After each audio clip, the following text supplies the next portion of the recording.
وبرکاتہ. الحمدللہ وحدہ والصلاة والسلام على من لا نبی بعدہ. اما بعد اعوذ باللہ من الشیطان الرجیم. بسم اللہ الرحمن الرحیم. قل ان الموت الذي تفرون منه فإنه ملاقيكم ثم تردون إلى عالم الغيب والشهادة فينبئكم بما كنتم تعملون.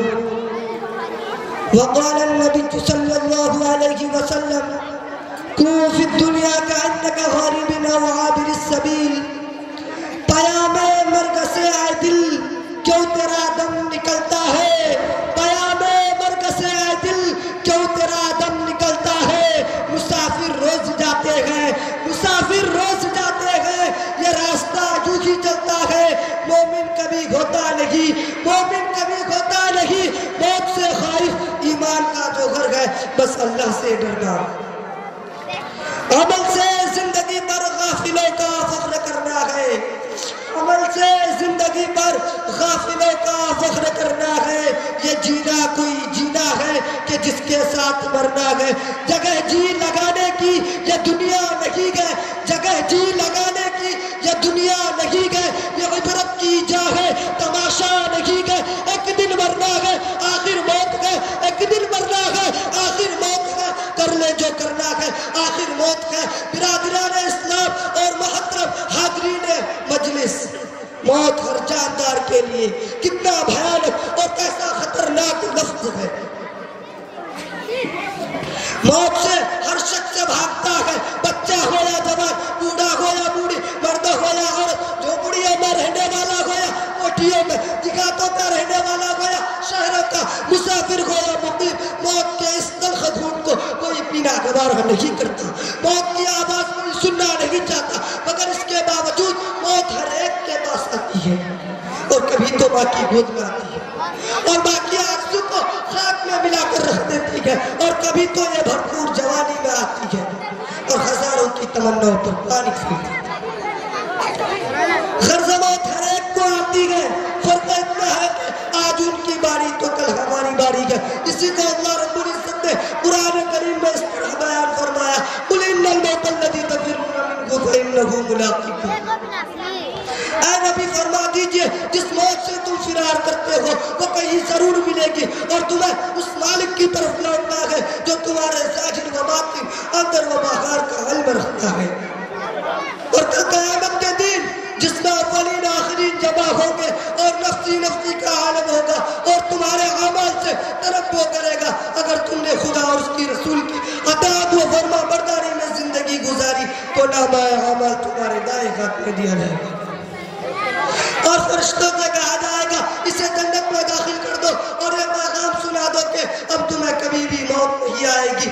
اگر تم نے خدا اور اس کی رسول کی اطاعت قانون کو توڑ کر اور مخلوق خدا بندی کو تکلیف دینے میں زندگی گزاری، تم نے حلال کو حلال اور حرام کو حرام نہیں سمجھا تھا، رشوت اور سود سے اپنی جیب کو بھرا تھا، یتیم اور بیواؤں کی دولت پر تم نے ڈاکہ زنی کی تھی. تو کل قیامت کے دن ناکامی کا جھنڈا پیچھے کے طرف سے بائیں ہاتھ میں پکڑایا جائے گا اور فرشتوں سے کہا جائے گا لے جاؤ اس کمبخت کو اور جہنم میں آدھا مڈا. میرے دوستو، دنیا میں انسان دولت کمانے اور حاصل کرنے کی بڑی کوشش کرتا ہے، راتوں میں جاگ کر، دنوں میں تھک ہار کر اور خون پسینہ ایک کر کے جمع کرتا ہے. لیکن جب انسان کو موت آتی ہے اور اس کی روح پرواز کر جاتی ہے تو لوگ اس کی ساری دولت لے لیتے ہیں. اگر اس کے بدن پر کوئی زیور ہوتا ہے، خواہ وہ معمولی ہی کیوں نہ ہو، اسے بھی اتار لیتے ہیں اور اسے اپنے دولت کے سوائے کفن کے کچھ حاصل نہیں ہوتا. کوئی چیز اس کے ساتھ نہیں جاتا، ساری چیزیں یہی پڑی رہ جاتی ہے. لوگ نہلا دھلا کر، کفن پہنا کر قبرستان کی طرف چل دیتے ہیں اور قبر میں دفنا کر سارے لوگ واپس چلے آتے ہیں. کوئی اس کے ساتھ نہیں رہتا. آخر دنیا کی کوئی چیز اس کے ساتھ نہیں ہے. اگر کوئی چیز رہتا ہے تو اس کے اعمال رہتا ہے، خواہ اچھے ہو یا برے. اسی کو آقا مدنی جناب محمد رسول اللہ صلی اللہ علیہ وسلم ارشاد فرمایا کہ میت کے پیچھے 3 چیزیں جاتی ہیں اور ان میں سے 2 لوٹ آتی ہیں اور ایک رہ جاتی ہے. میت کے پیچھے اس کی اولاد اور اس کا مال اور اس کا عمل جاتا ہے. اولاد اور مال واپس چلے آتے ہیں, صرف عمل ساتھ رہتا. خواہ اچھے ہو برے, سوچنے کا مقام ہے وہ عمل جو قبر کی کٹھن گھڑی میں کام آنے والا ہے وہ ہمارے پاس کتنا ہے. وہ آل, وہ اولاد, وہ مال, وہ متاع جو اس مشکل وقت میں ہمارا ساتھ چھوڑ دیں گے. جمع کرنے کی کیا چیز تھی, جمع کیا کر رہے گے. ہمارا لسٹ اس کا نقشہ اس طرح کھینچا گیا. کیا کیا دنیا سے صاحب مال گئے, کیا کیا دنیا سے صاحب مال گئے. نہ دولت ساتھ گئی نہ اطفال گئے. یہاں تک پہنچا تو آئے سب لوگ, ہمارا اگر گئے تو ہمارا مال گئے. میرے دوستو, سکندر بادشاہ کا نام آپ نے سنا ہوگا. بہادری اور شجاعت میں مشہور تھا.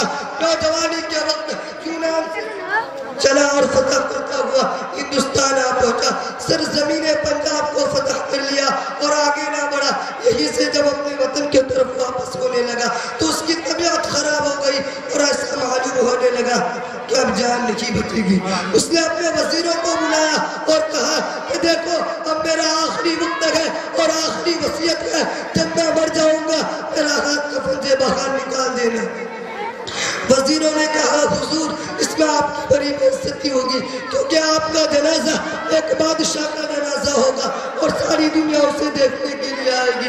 جب لوگ دیکھیں گے کہ آپ کا ہاتھ کفن سے باہر نکلا ہوا ہے تو پوری دنیا کہے گی کہ دیکھو سکندر کتنا بڑا لالچی ہے, فتح کرتے کرتے مر گیا مگر اس کا لالچ ابھی ختم نہ ہوا.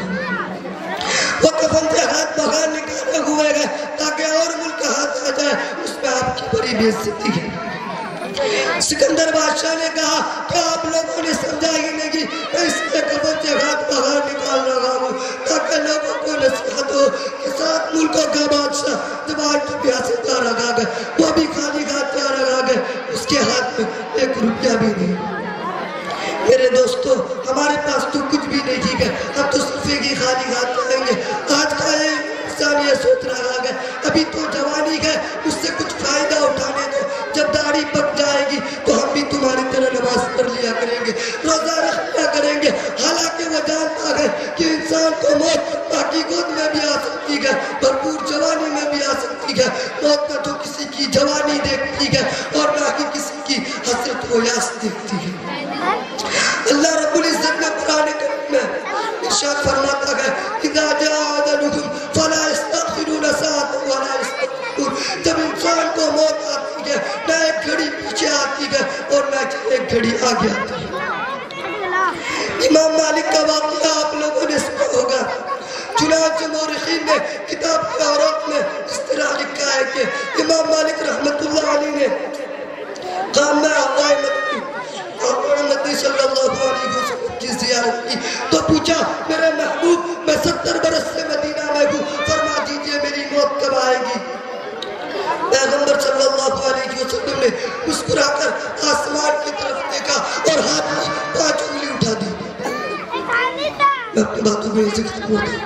وآخر دعوانا